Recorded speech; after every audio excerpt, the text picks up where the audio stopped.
Salom 105. Братья и сестры, пока мы говорим, Дух Святой мне говорит, что Он продолжает прикасаться к людей.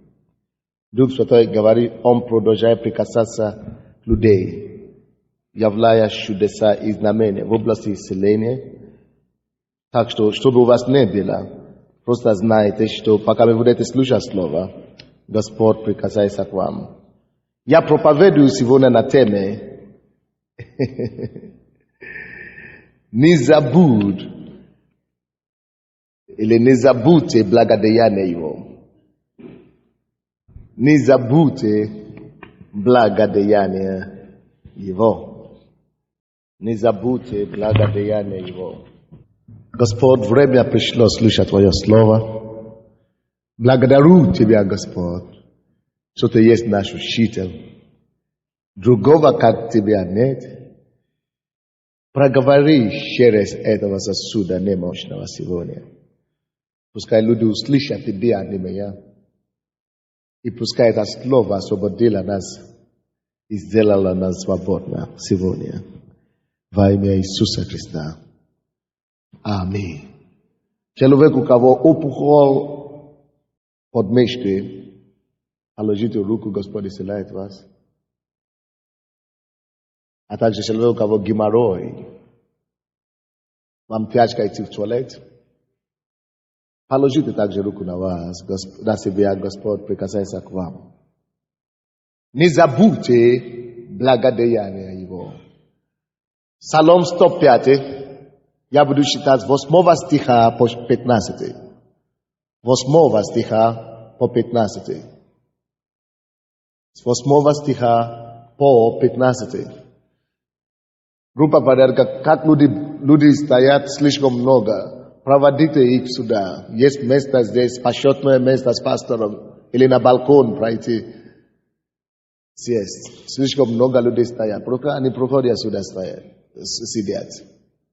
Не забудьте благодеяния Его. 105 Псалом, 8 по 9 стихи. Сделайте меня здесь тише чуть-чуть. 8 по 15 стихи. Но Он спас их ради имени Своего. Но Он, Бог, спас их ради имени Своего, дабы показать могущество Свое.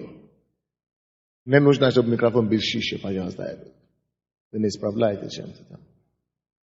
Дабы показать могущество Свое, грозно рек морю черному, и оно иссохло, и провел их по бездням, как по суше, и спас их от руки ненавидящего, и избавил их от руки врага. Воды покрывали врагов их, ни одного из них не осталось. И поверили они словам Его, и воспели хвалу Ему. Но скоро забыли дела Его, не дождались Его изволения, увлеклись похотием и пустыне, и искусили Бога необитаемой. 8 стиха мы читали. Но Он спас их ради имени Своего. Всякое место, которое мы читаем в Ветхом Завете, это есть тень будущего.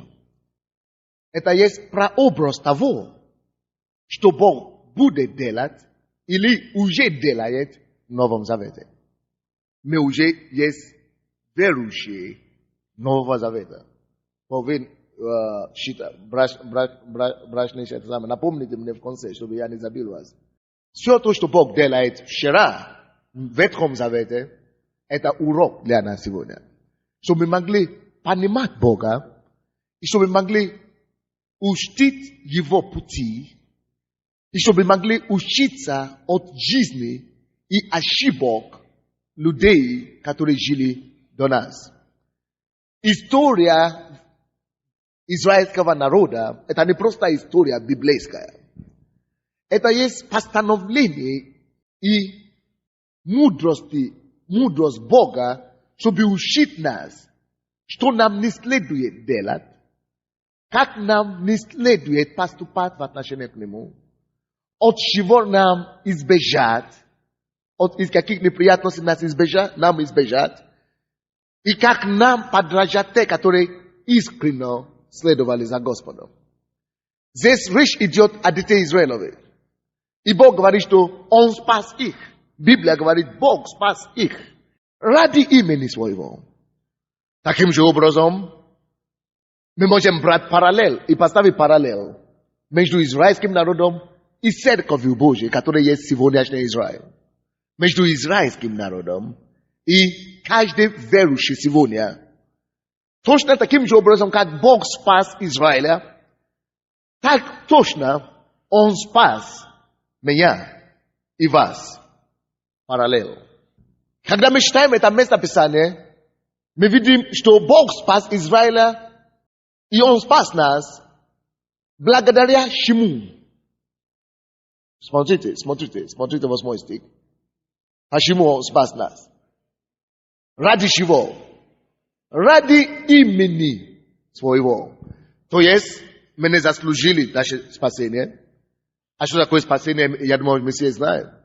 Спасение от ада, спасение от царства тьмы и от владычества сатаны над нами в этой жизни. Вечная жизнь с Богом на небесах. То есть спасение это есть все, это жизнь новая, это новая перспектива, это новая жизнь, это будущность наша. Так, Бог спас нас не потому, что я заслужил или я такой хороший. Бог спас меня, точно как Он спас Израиль ради имени Его. Это значит, Он спас нас ради кого или чего? Ради имени Своего. Итак, мы получили спасение как подарок, дар от Бога, чтобы никто не хвалился. Мы не можем хвалиться, что вот, я такой спасенный, верующий, дошел до меня Евангелие. Нет, Бог спас нас по милости ради имени Своего. И дальше говорит в этом 8 стихе, что Бог спас их ради имени Его, Своего, дабы показать могущество Свое. Заметьте себе это слово. Дабы показать чье могущество? Своего. Дабы показать своего могущества. Что Он сделал, когда Он хотел показать свое могущество? Он спас меня. Он спас Израиль. Он спас всех людей. Когда Он захотел и восхотел показать свое могущество. Окей. Конечно, после спасения многие из нас пережили исцеление от болезни, спасение от болезни. Многие из нас получили от Бога масса еще благословения. Ради чего? Ради имени Его. И почему? Для чего Бог дает нам это чудо? Для чего Он спас нас? Для чего Он дает нам чудо, исцеляет нас? Чтобы показать могущество Свое. 9 стих. Грозна рек морю черному, и она иссохла, и провел их по бездням, как по суше. Этот месяц мы объявили месяцем благодарения. И каждый год, октябрь месяц, чтобы вы запомнили, будет месяцем благодарения для Церкви Слова Веры и для всех нашей семьи. Хорошо, христианской семьи. И каждую проповедь, каждое служение мы будем говорить о том, все наши служения в этом месяце будут о том, чтобы воздавать Богу благодарение, восхваление и поклонение. И я хочу, чтобы мы, как христиане, чтобы мы в этом месяце отдохнули от просьб и от молитв слишком, от излишней молитв. Я хочу, чтобы мы отдохнули. И чтобы вместо того, чтобы просить постоянно у Бога, чтобы мы посвятили этот месяц Богу, как месяц передышки, как месяц, когда мы говорим Богу спасибо за все. Ты спас меня ради имени Твоего, спасибо. Ty исцелил меня, ты явил мне свою милость, твое избавление, чтобы показать свое могущество. Спасибо. О чем я говорю? В этом месяце мы не будем просить ничего у Бога. Мы будем только благодарить. А вы скажете, а если мне нужно что-то, у меня голова болит? Просто скажите, очень просто. Господь, ты видишь, у меня голова болит. Я благодарю тебя, Господь, что ты мой исцелитель. И я благодарю тебя, что ты исцеляешь меня прямо сейчас. Именем Иисуса, дьявол, убери твою руку прочь. Я здоров. Бог мой исцелитель. Ранами его я исцелен. Я здоров. Я не прошу, как раньше. Господь, исцели меня. Я благодарю уже за то, что Он меня исцеляет. Допустим, может быть, проблема возникнет на работе. Нужно увольнять людей. Надо же молиться, Господь, чтобы меня не увольняли, чтобы я не попал в это число. Нет, в этом месяце мы не будем больше молиться. Господь, не увольняй меня. Мы будем только говорить, Господь, я благодарю тебя, что это есть месяц благодарения.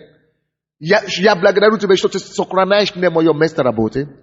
Я благодарю и поклоняю тебе, Господь, что ты устраиваешь все пользу сына своего. Я благодарю тебя, Господь, что ты все усмотришь. Даже если меня уволнишь, значит, у тебя есть лучшее место для меня. Я благодарю тебя за это, Господь. Слава тебе, Господь. И начинай просто благодарить его. Какие еще ситуации бывают? У меня сын колется, или у меня сын пьет, или дочка ушла из дома. Как мне же надо молиться? Да, надо молиться. Но есть разные молитвы. Только в этом месяце мы молимся молитвой благодарения. Я благодарю тебя, Господь, что ты знаешь, где мой сын. Я славлю тебя, Господь, что Дух Святой уже пошел туда, чтобы найти его. И, Господь, ты приведешь его домой. Я благодарю тебя, что ты освободил его от духа наркомании. Я благодарю тебя, Господь, что ты ощущаешь его и приводишь его к спасению и покаянию. Слава тебе, Господь, и ты в Духе Святом начинаешь молиться и благодарить Господа дальше. Аминь. Это есть месяц благодарения. Вы знаете, это было в Ветхом Завете было подобное. Когда все израильский народ, весь израильский народ раз в году должны оставить все свои дела и идти в храм в Иерусалим. Все должны собраться и все свои города и идти в храм. И только благодарить и воздавать славу Богу и давать Ему жертвы, благодарности, принести жертвы благодарности Богу. Это то, что мы делаем на этой неделе. Есть у нас за что благодарить Господа. Самое первое, 8 стих. Он спас нас ради имени своего. Не за того, что я такой хороший, не потому, что я заслужил это, не потому, что я лучше, чем соседа, но Он спас меня ради имени Его. И за спасение мое, за то, что я больше не иду в ад, за то, что я иду в жизнь вечную, за то, что мои грехи прощены, за то, что я искуплен, за то, что мое имя записано в книге жизни, я вечно буду радоваться и благодарить. Каждый день в этом месяце давайте будем благодарить Бога за наше спасение. Это один. Потом дальше говорит, что Он спас нас еще. То есть Он спас нас еще от много чего. От болезни. И Он может быть, кого Бог исцелил здесь, в этой церкви? Все. Видите? Почти. Так что благодарите Господа за это. Почему Он это делал? Дабы показать могущество свое. Как церковь слова веры, 9 стих больше к нам подходит. Мы тоже должны благодарить Господа за нашу церковь все. Мы должны благодарить Господа за то, что мы есть как церковь, за то, что Господь образовал нас. И за то, что эта церковь не есть дело рук человека. За то, что эта церковь есть Его помысел. Это не я начинал эту церковь. Кто знает, что это не пастор Сандей начал эту церковь. Это не я начал эту церковь. Это Бог начал эту церковь. Он просто меня использовал для Его цели. У нас есть особая причина, чтобы благодарить Господа. Есть у меня здесь несколько документов разные, которые вы не видели, которые я впервые буду считать некоторые из них в церкви. Ради чего мы должны были благодарить Господа. Я хочу, кто из вас пришел в церковь меньше года в эту церковь? Так, человек 500 или 1000, да, есть. Меньше года в церкви. Если бы не Бог, вы бы не пришли в эту церковь. Потому что нас уже не было бы. Вы здесь? 2 года назад, или 96 по 98 год, по 99 даже год. Дьявол очень сильно восставал на нашу церковь. И дьявол хотел использовать все государственные органы, чтобы закрыть нас, потому что мы не привычная церковь. Они зарегистрировали нас, не зарегистрированы официально. Люди спасаются, люди приходят в церковь, люди радуются. Но почему-то все наши православные братья, они не понимали нас. Все главы, 3 направления православия написали письмо президенту, Верховный Совет, что, оказывается, пастор Сандей разрушает украинскую веру и традицию. В ответ начали какие-то непонятные статьи в газетах. Кто слышал о статьях, ужасных статьях в наш адрес? Вот то, что здесь написано в 9 стихе. Грозно рек морю черному, и она иссохла, и привел их по безднам, как по суше. Это то, что Бог сделал для нас. Было грозное море, которое могло бы запросто затопить нас. Это как черное море, которое могло бы любого поглотить. И это шло против нас. Дьявол хотел просто похоронить нас. И один чиновник говорил, очень непоследний человек в стране нашей, говорит, что мы превратим эту церковь в пепел, прах и пепел. So мы сожжем эту церковь в прах и пепел и выгоним пастора. И здесь были сделаны такие работы, вот здесь 43 статей, во все названия статей. 43 статьи, которые были написаны против нас в течение этих 3 лет. Наверное, некоторые депутаты никогда в жизни они столько не пишут. Вот все это написано обо мне, о вас, о нас. Такие статьи, как «Я закодирован», «Черный пастор белых рабов», «От слова веры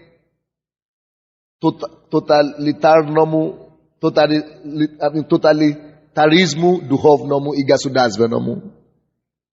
Они обвинили нас, что мы хотим строить тоталитарное государство, но мы хотим взять вообще страну. Зеленый тень черного пастора. И транс, и кайф со всех сторон. Самая крутая крыша – Бог.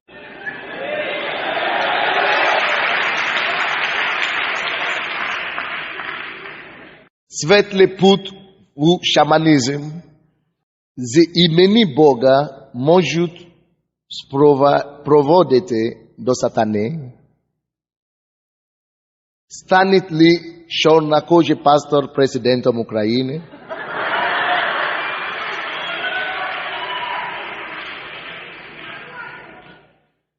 Вот таких в течение 2 лет 40 полные статьи, полные страницы были направлены на нас. Это были ужасные времена, когда я читаю газеты, и я себя не узнаю. Я узнаю свое имя и фамилию, написано правильно. Но остальное я уже больше ничего не узнаю после того. И я считаю о себе, и я не могу поверить. Кто может такое писать обо мне? Люди, которые меня никогда не видели в жизни. Это интересно.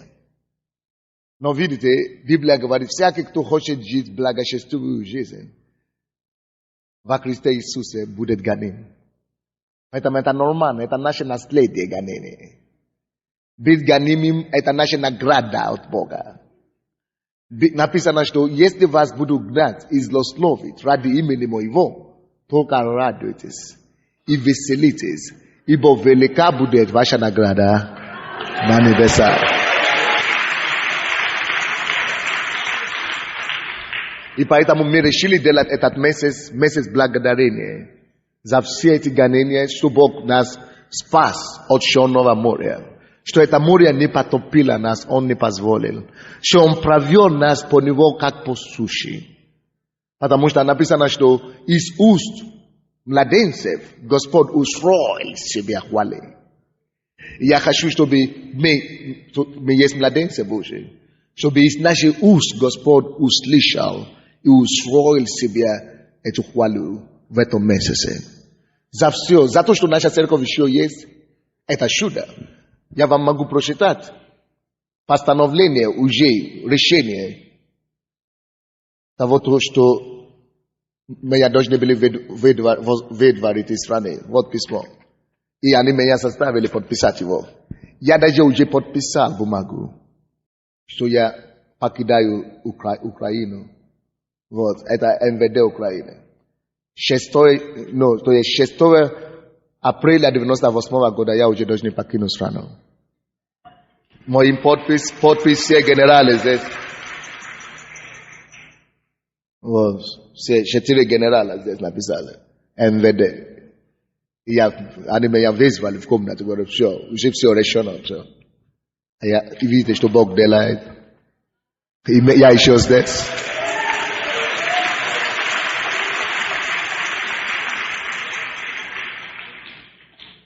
Это по-украински. Я не могу. Ты можешь читать по-украински там.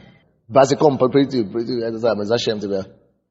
Крім того, мені повідомлено, що у випадку невиїзду з України у вказані терміни до мене будуть застосовані заходи адміністративного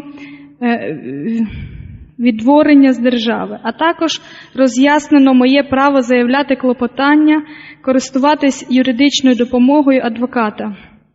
Вот, и так далее, и так далее. Они хотели использовать заходы административного выдворения с державы. Если я не уеду к этому числу. Но, как вы видите, год уже прошел. Бог не позволил.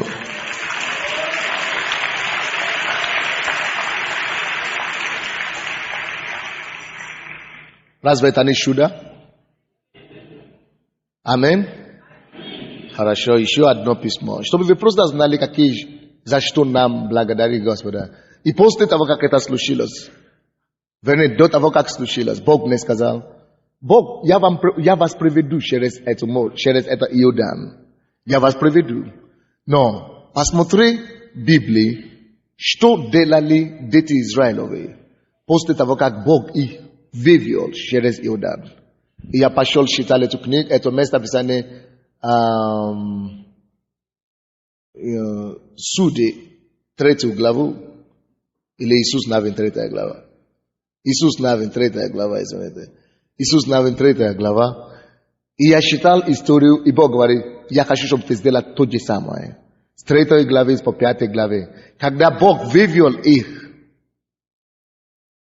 и спас их, и провел их через Иордан, Бог сказал им, возьмите камни и установите памятник об этом дне для всех окружающих народов, для вас памяти и для ваших детей и потомков. Утвердите и установите камни благодарения, то есть памятник благодарности Богу. И Бог сам выбрал этот месяц. Потому что в течение 3 дней, вторник, Бог нам дал первые победы в суда. В течение 3 дней Он дал нам 3 победы, 2 или 3 победы. В течение 3 дней. Именно в октябре прошлого года. Да, после этого еще были много судебных заседаний. Но это уже было, и в это время Бог мне сказал, все, уже закончилось. Утвердите это уже, месяц утвердите этот месяц как памятник Господу. чтобы люди всегда спрашивали, почему вы делаете служение благодарения? Чтобы вы всегда вспоминали об этой ситуации. Что, допустим, я вам покажу другой документ. Почему нам нужно вся церковь утвердить это как праздник благодарности Богу? То есть, потому что нас бы не было, если бы не Бог. Нас бы не было, если бы не Бог. Я вам покажу другое письмо. Вот. Это письмо Генеральной прокуратуры Украины, которое было написано, чтобы закрыть вообще эту церковь. Церковь закрыть и выдворить страну.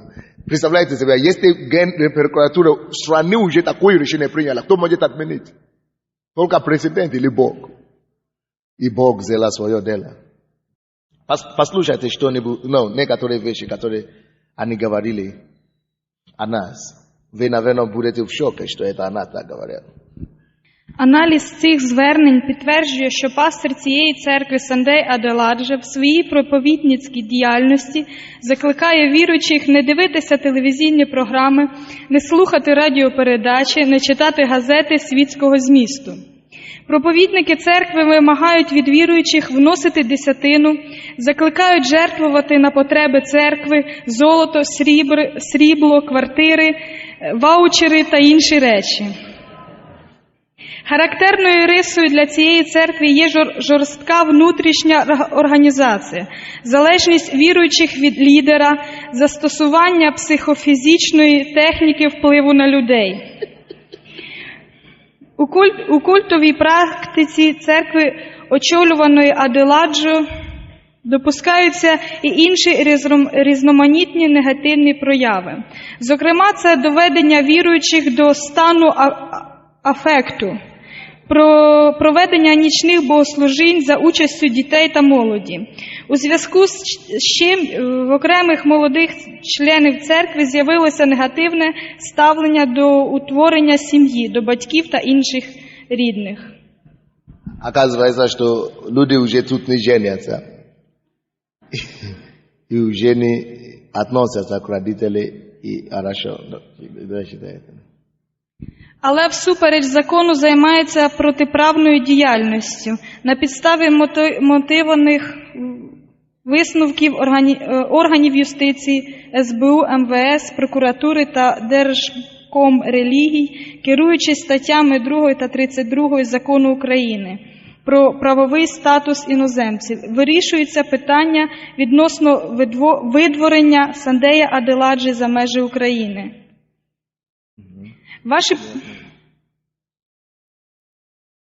Видите, сколько органов занимались нами?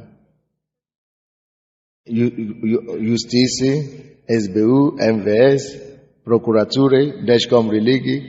Как мы могли спастись от этого всего? Бог. Мы обязаны кому?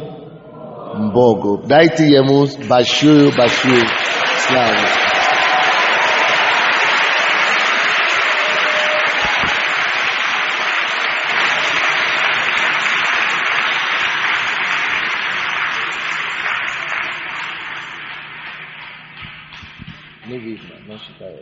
Що грубо порушують вимоги статтю 3, 5, 24 Закону України про свободу совісті та релігійні організації.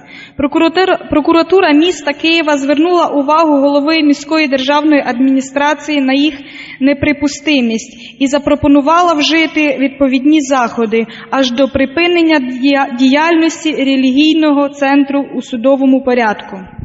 Они сказали, что чтобы припинить деятельности церкви судебным порядком.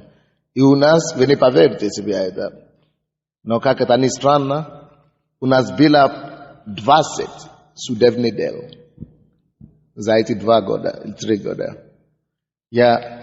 Вот как раз наш юрист, адвокат, который вынес это все на свою голову, она здесь сейчас. Мы благодарны Богу ей, мы благодарны за нее, мы благодарны за все депутаты, которые помогли.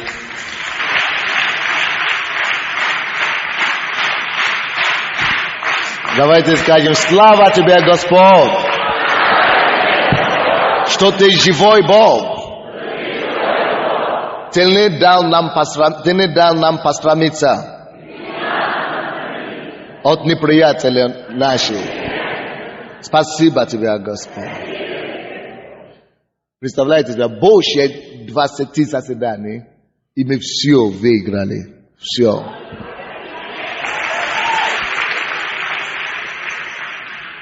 Поэтому в течение этого месяца, давайте вспомним это.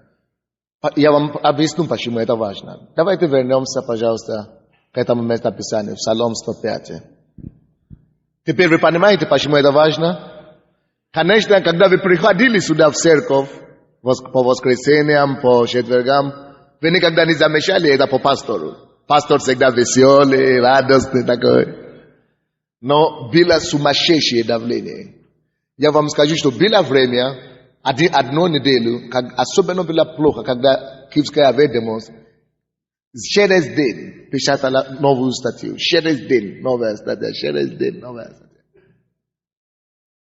Я испугался идти в церковь в следующее воскресенье. Я был готов идти, я и пошел.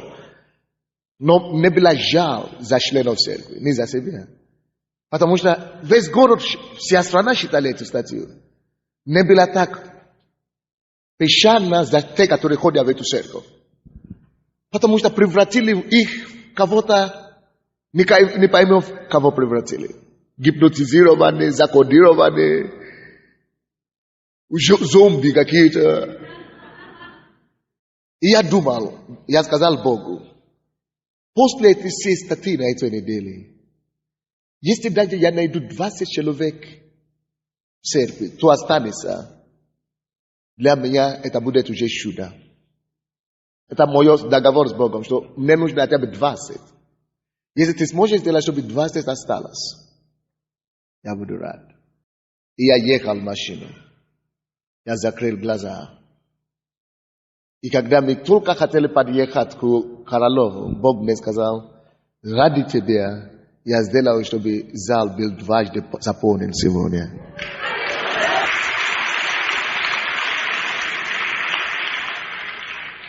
Я заплакал перед Богом. И тогда Бог мне сказал, чтобы ты всегда помнил, что я строю эту церковь, и ты вообще тут ни при чем.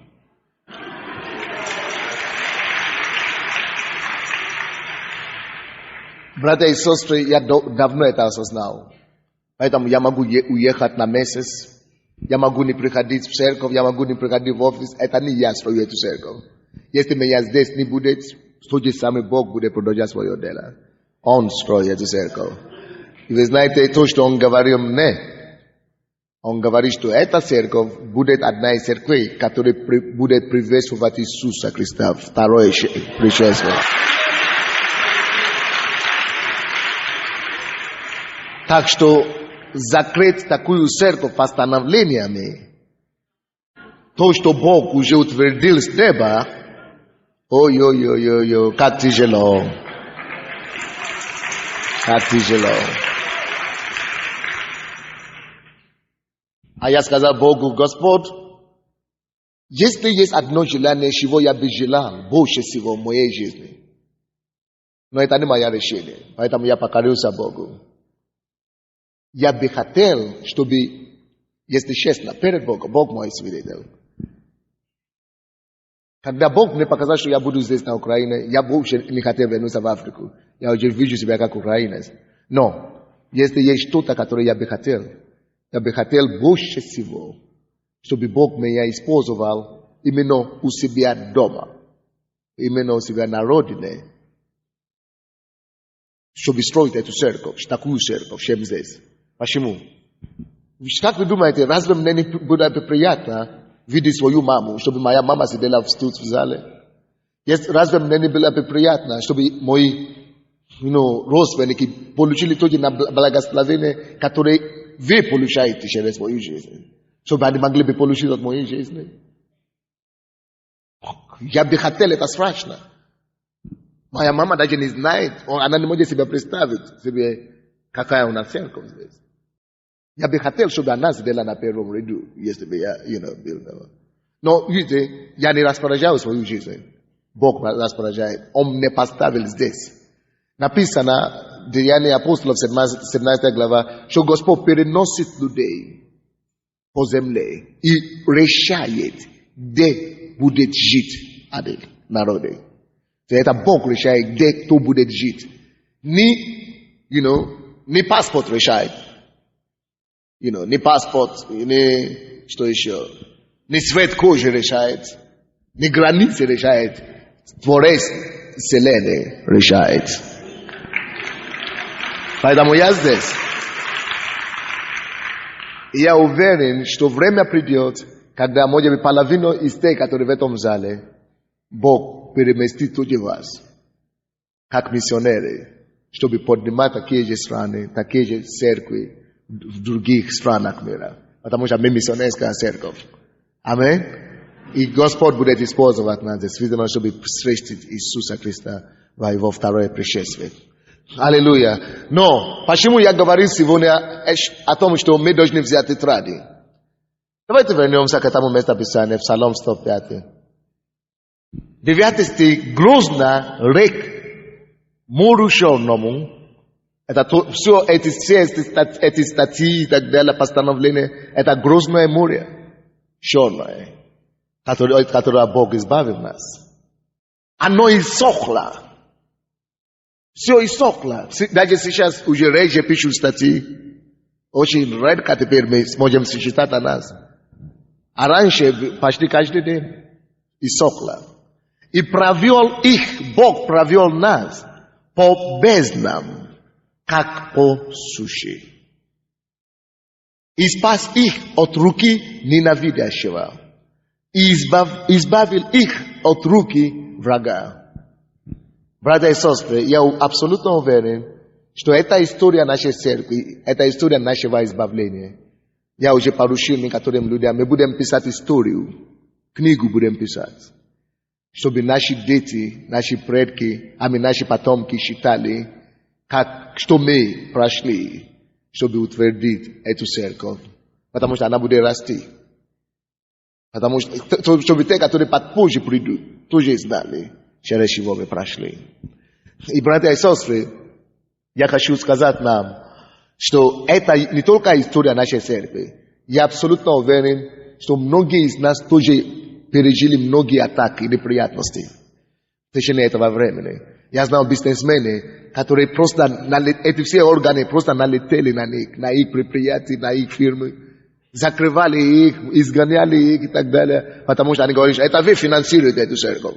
Надо вас разорять, значит. Сколько атак, сколько это самое. И, братья и сестры, мы все еще стоим, живы и здоровы благодаря Господу. И поэтому мы благодарны Ему. Это все есть история наша. Это не есть история Израиля. Это есть история моей жизни. Это не есть история Израиля. Это есть история нашей церкви. Это не есть история Израиля. Это есть история каждого члена этой церкви. Он спас нас ради имени своего.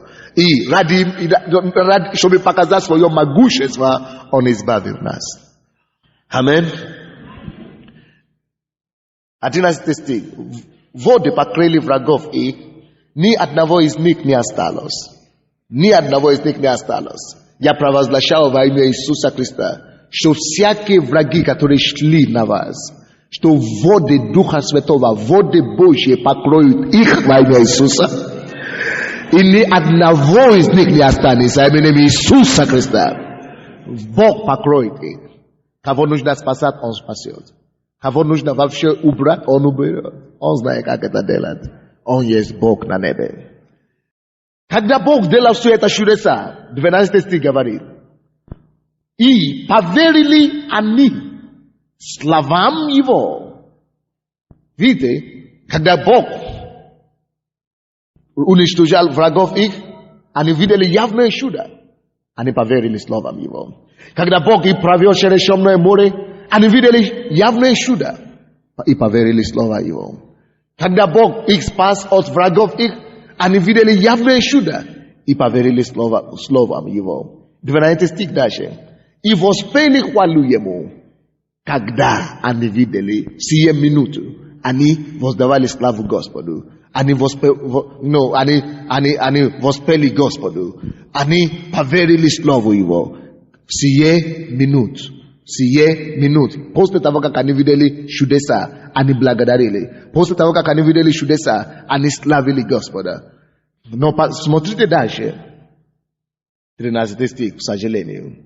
Но скоро забили дела Его. Братья и сестры, как это мне напоминает о всех нас с вами.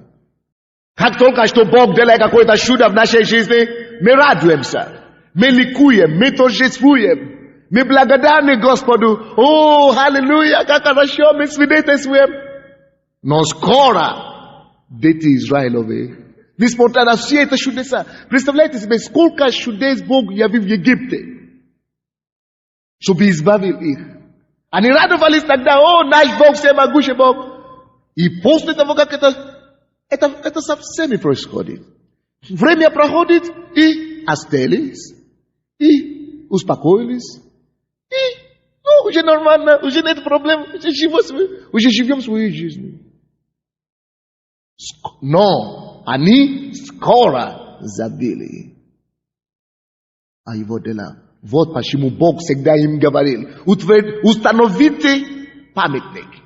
Возьмите камень, установите памятник на этом месте. Утвердите жертвенник на этом месте. И чтобы вы могли показывать вашим детям и вашим потомкам, что здесь Бог избавил нас от такой проблемы, от этой, от другой, от третьей проблемы. И Господь говорит им: пожалуйста, установите памятник. Братья и сестры, смотрите сюда. Кого Бог спас? Кому Бог что-нибудь сделал благое? Очень серьезно, когда я готовился к этому месяцу благодарения, Бог мне сказал: возьми всем членам церкви, чтобы они взяли новую тетрадку. Не там, где они пишут конспект, не там, где они пишут что-то другое. Пускай они возьмут новую тетрадку для себя и для своей семьи. И буду писать все мои чудеса, все мое избавление, все мои помощи, все отвеченные молитвы. И буду это уписать как памятник для себя, свидетельствовать себе, окружающим. И после нашей смерти наши дети будут считать, и наши дети должны это передать своим внукам и потомкам, что мой Бог, мой папа, мой дедушка, мой прапрадедушка служил живому Богу, который делает чудеса и знамения. Даже не дай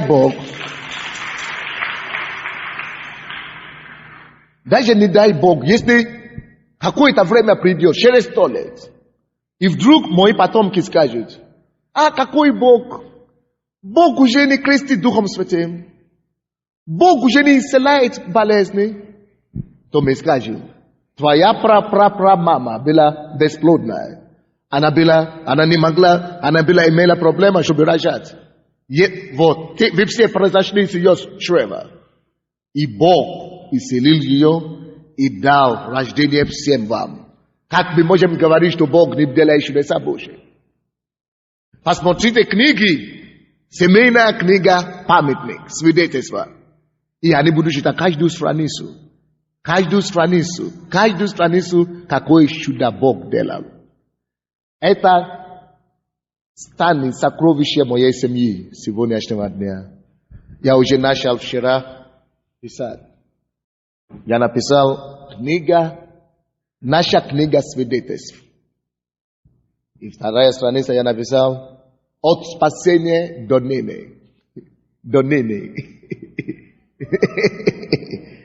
И первая страница я начал себе, как глава семьи.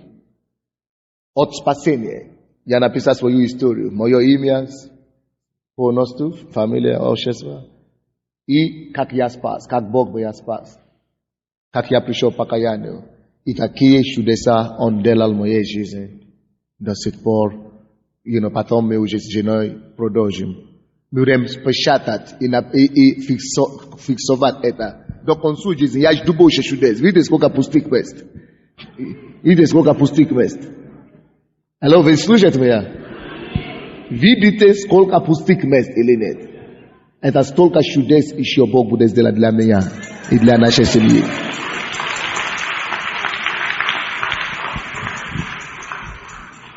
Утвердите памятник для Господа. Кто принес себе чистый, новый тетрадь.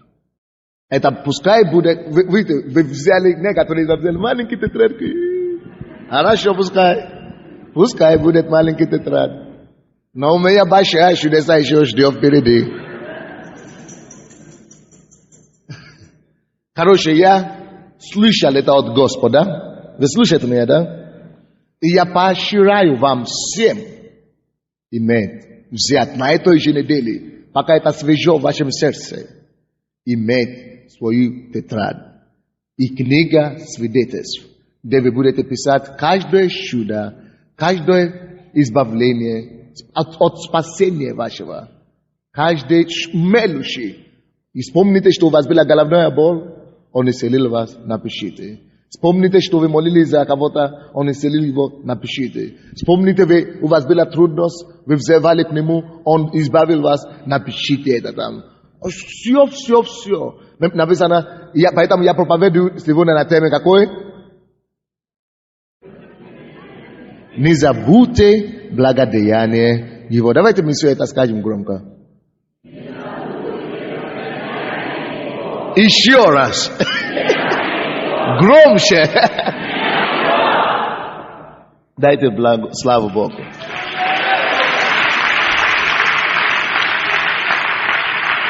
Аминь.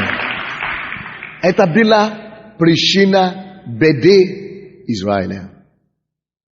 13 стих 105 главы. Но скоро забили дела его. Залейте меня тише чуть-чуть. Но скоро забили дела его.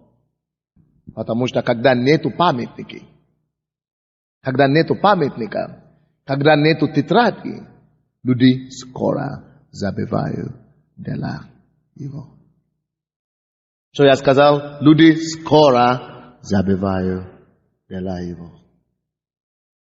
Давайте мы скажем: Господь, я не забуду о Твоих делах. Буду всегда благодарить. Передам внукам и потомству, какие чудеса Ты творил в моих днях. Спасибо Тебе, Господь. Аминь.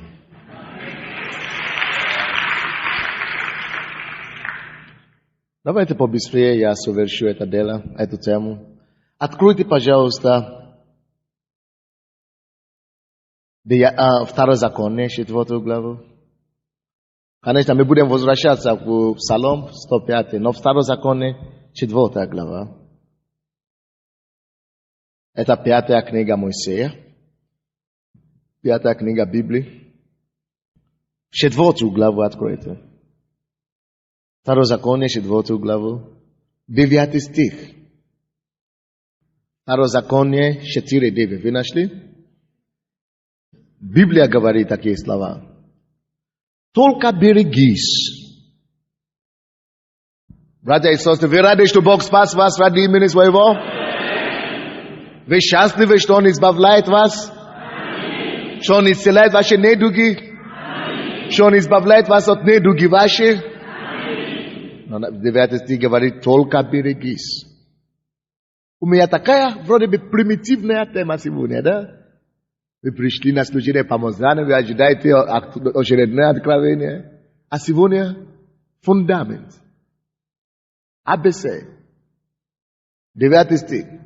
Только берегись и тщательно храни душу твою, чтобы тебе не забыть тех дел. Видите, Библия здесь говорит, чтобы тебе не забыть тех дел, которые Господь сделал. При этом Бог ему говорит, берегись, чтобы хранить душу свою. Напишите себе, кто пишет конспект. Есть неотъемлемая связь между душой человеческой, жизнью и забывчивостью о делах Божьих. Пишите это себе, это важно. Он говорит, что только береги душу свою, чтобы не забывать. Всякий раз, когда мы забываем о его чудесах, мы подвергаем душу нашу погибели. Факт. Доказательство я вам приведу. Бог вывел 1500 человек, 1,5 миллиона человек из Египта. Они видели все чудеса его там. Но потому что скоро забили, вот как мы читали в Псалом 105, о чудесах его, они начали жить в неверии и в сомнении. И поэтому, когда Бог сказал им, что я истреблю ваших врагов в земле, которую я обещал вам, я вам дам эту землю, они уже не в состоянии были воспринять верою. Поэтому из 1,5 миллиона человек, те, которые родились в Египте, только 2, Алеф и Иисус Навин, которые поверили, вошли в свою землю обетования. Они остальные погубили свою душу из-за чего? Забывчивости о делах Божьих. Потому что они забили чудеса Бога, они и погибли все в пустыне. Поэтому то, что вы видите тетрадь сегодня, это не маленькое дело. Кто здесь, пожалуйста, имел предки верующие до революции или после революции? Но вы только что пришли к Богу, но несмотря на то, что ваши предки были верующие, вы отошли от Бога. Но вы уже не были верующими. Кто имеет такие предки верующие? Видите, сколько рук? Предки были верующими. А мы сами уже коммунисты? Да, пошли. Комсомольцы? Да, есть. Что еще? Да, есть. Потому что забили мы о благих делах его. Вот почему памятник. Вот почему семейный тетрадь. Чтобы не забыть. Всякий раз, когда люди забывают о чудесах Бога, о делах Божьих для них, они отступают от благодати сначала отпадают от Бога, становятся холодными, а потом погибают свою душу.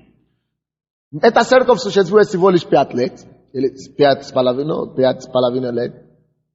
И я знаю массу людей, которые Бог исцелил в этой церкви. Они пришли плачущие, помогите. Хорошо. После того, как все хорошо, сначала реже. А потом тут вообще сейчас, никому не известно, где они сейчас. То пьет, то гуляет, то зарабатывает деньги, то чем-то еще занимается, забили. Разве это я потерял от этого? Нет. Погибаю свою душу. Они пойду в ад. Когда после смерти Бог говорит, вы были спасены? А куда вы пропали? Когда огонь ада пожрет и хорошо, они вспомнят. Люди гибнут свою душу, губят свою душу всякий раз, когда они забывают о его чудесах. Отступничество приходит, когда мы забываем о его чудесах. Отступничество приходит. Потеря спасения приходит.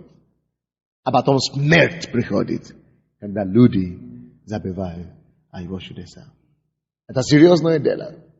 Вы начнете видеть, что они уже, если они раньше приходили в церковь 2 раза в неделю, они начнут раз в неделю. А потом раз в месяц, раз в 2 недели. А потом где ты? Почему тебя нет?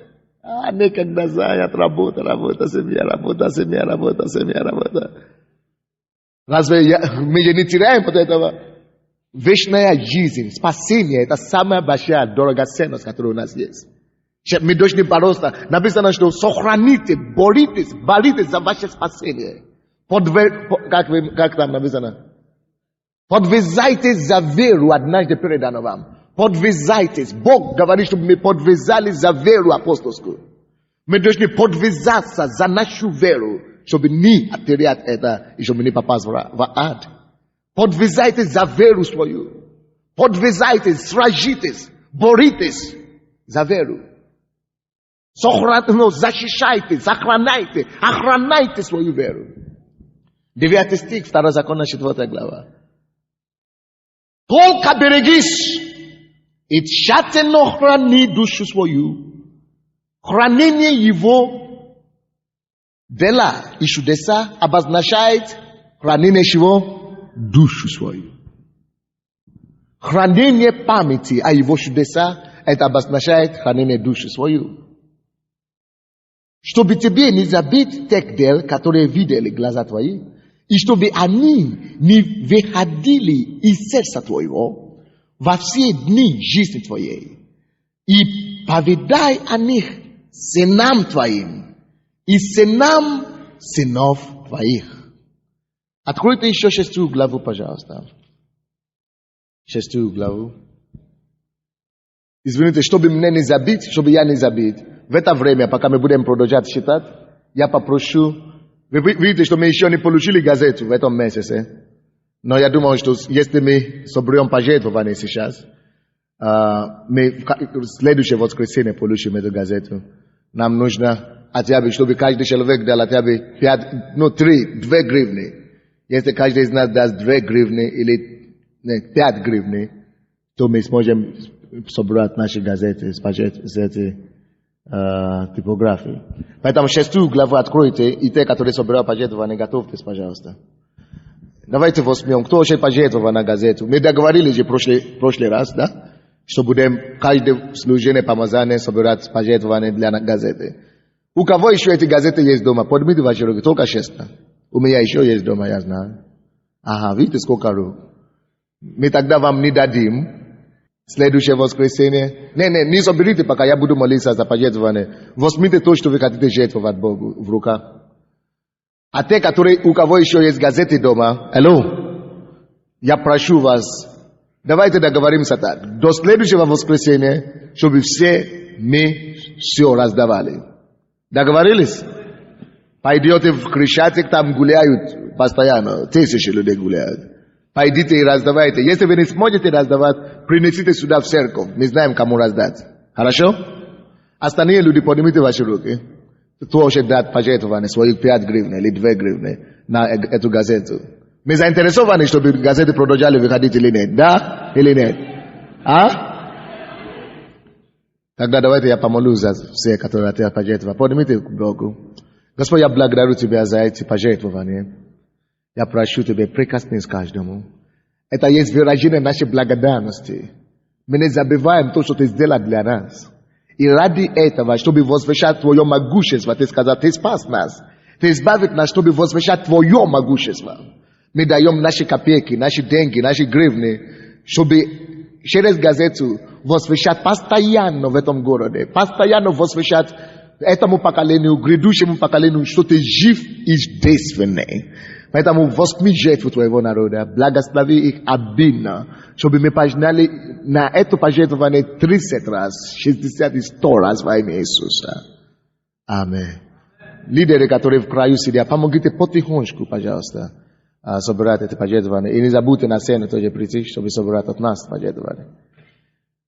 6 глава, 2 законы. Вы нашли 10-12 стихи. 10 по 12 стихи.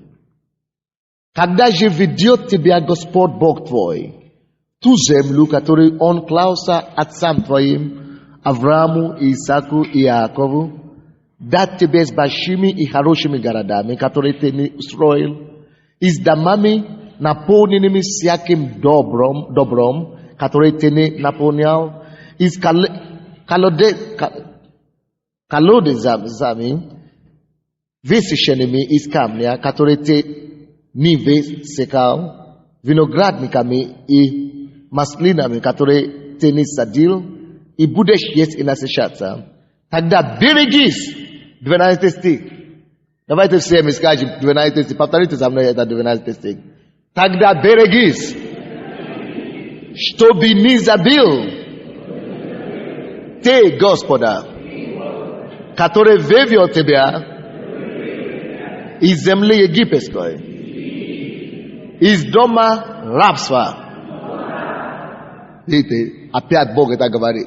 Когда Бог тебя благословит, а Бог нас благословляет в эту церковь. Мы приходим сюда, служим Богу. Всякий, кто служит Богу, рано или поздно Бог его поднимет и благословит. Бог говорит, когда Бог тебя будет благословить, берегись, чтобы не забыть. Братья и сестры, наш способ не забыть, как мы решили с вами, что мы решили делать? Тетрадь. Запечатать это. Вы скажете, ну тетрадь, а если я потеряю и так далее? Берегите его, как вы берегите вашу Библию. Еще больше. Почему? Потому что Библию можно потерять и купить. Но эту, если вы потеряете, можно не восстановить. Именно таким образом Библия дошла до нас. Кто рад за Библию? Если бы люди не писали, мы бы на облаках верили. Я хочу, чтобы мы запечатлели Божьи чудеса не только в семейных тетрадях, но в газетах. Я хочу, чтобы мы сохранили Божьи чудеса в видеокассетах, вот сейчас снимаю, аудиокассетах. И, между прочим, это мне напомнило, дай Бог, мы хотим выходить через на какие-то центральные каналы. Наши телепередачи. Мы хотим снимать телепередачи, и чтобы наши передачи выходили через центральные каналы. Так что я думаю, что вы уже молились об этом. Кто молится об этом? Да, продолжайте молиться об этом. И молитесь за финансы, молитесь за разрешение. Аминь. И мы хотим это делать. Так что я собираю в среду все люди, которые имеют отношение к телевидению. Если вы хотите быть ведущим или режиссером, или вы хотите финансировать, или вы хотите что-нибудь, приложение какие-то высказать по поводу телевизионной передачи, подойдите, я собираю всех людей, которые хотят иметь какое-то отношение к нашим передачам. Среда, в моем офисе здесь, среда 14 часов. Аминь. Мы будем сохранять и запечатлять Божьи чудеса во всех направлениях. Наши потомки услышат. Наши дети прочтут это. Они не только услышат, они увидят. Аминь. Я смотрю Божьих генералов. Какие чудеса были. У меня есть их видеокассеты. Как они молились за людей. Как они... Это побуждает веры. Это побуждает нам еще стремиться больше к Богу. Давайте посмотрим еще 8 главу. Второзаконие. Второзаконие, 8 глава. 10 по 14 стихи. 10 по 14 стихи. И когда будешь есть и насыщаться, тогда благословляй Господа, Бога твоего, за добрую землю, которую Он дал тебе. Берегись, чтобы ты не забил Господа Бога твоего. Какое слово здесь 11 стих, еще раз повторите. Берегись. Повторите, берегись.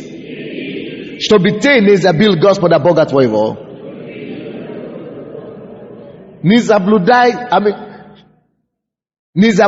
заповеди Его и законов Его и постановления Его, которые сегодня заповедуют тебе. Вы заметите, братья и сестры, везде Бог предупреждает их. Везде Бог предупреждает Израиль. Пожалуйста, не забудь. Пожалуйста, сохрани это, запечатлай где-нибудь. Но, пожалуйста, не забудь об этих чудесах. Нельзя забыть. Потому что забыть о Божьих чудесах равно погибели души человека. Все, которые забыли, что Бог сделал для них 5 лет тому назад, когда церковь началась, они сейчас в миру.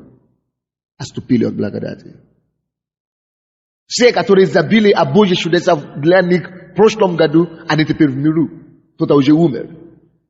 Кто-то уже в аду вообще. Берегись душу свою, чтобы не забывать. Так что, если кто-нибудь начнет бизнес по выпуске или продаже тетрад, у вас будет очень хороший доход. Только от прихожан будет хороший доход. Потому что всем нужно купить. Так что купите на этой неделе, до следующего воскресенья, решите с женой, с мужем, чтобы Бог благословил вас, чтобы это купить. Либо мы забываем о Божьей благости, либо мы вспоминаем и благодарим. Помните в Псалом 105, который мы читали? Когда они это чудо видели, только что видели, они благодарили Господа. Они радовались о Господе.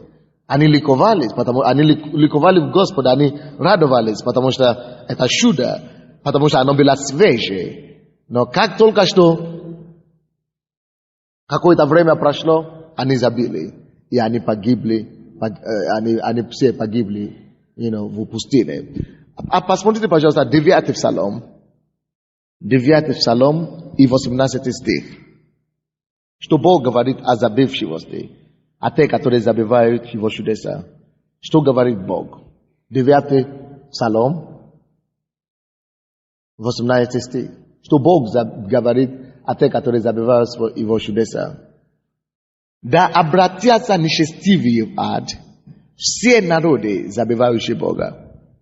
Бог считает люди, которые забывают о Его чудеса и знамения, которые забывают Его, Бог называет их нечестивыми.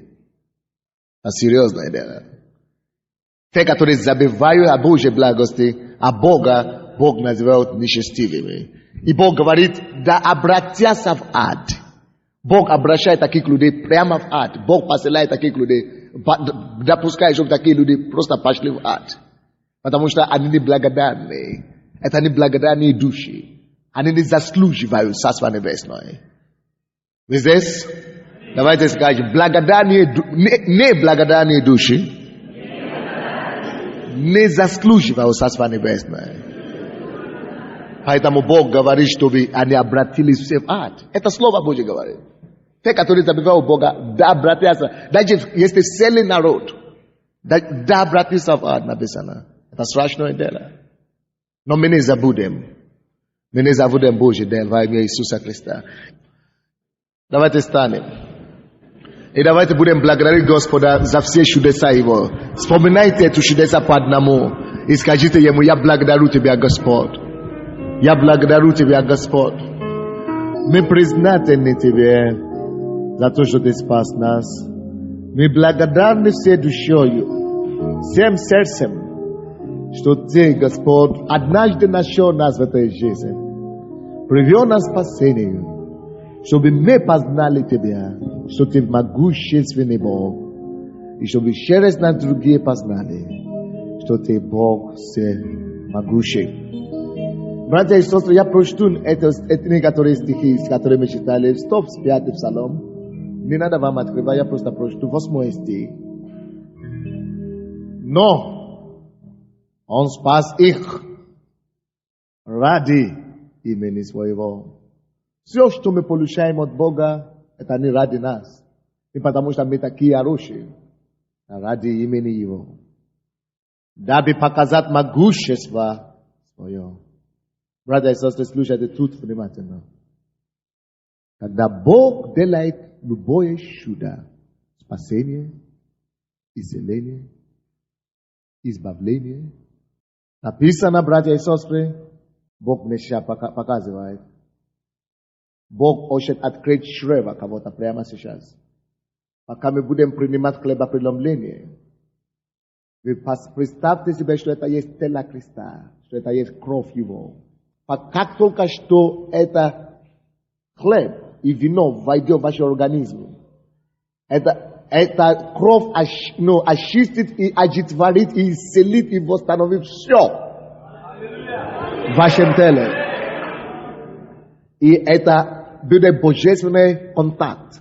И откроется это чрево. Я только что видел. Кто-то будет свидетельствовать. Кто-то забеременеет. Но не только это. Все, что бы вы не ждали от Бога. Чрево одной женщины. Бесплодный человек в этом зале есть. Который не может рожать, по крайней мере. Может быть, не бесплодный, но не может рожать. И я говорю, что пока вы будете принимать хлебопреломление, это хлеб есть тело Христа, который было ломимо за нас. Представьте себе, что это тело Его, Иисуса, растворяется в вашем теле. вашем организме, растворяется в вашем организме. И она оживляет, и исцеляет, и оживляет, и восстанавливает все, что не так, и что не так в вашем организме. Все, что не достает. Как только что вы примете этот хлеб и покушаете, оно идет восполнять все то, что не хватает.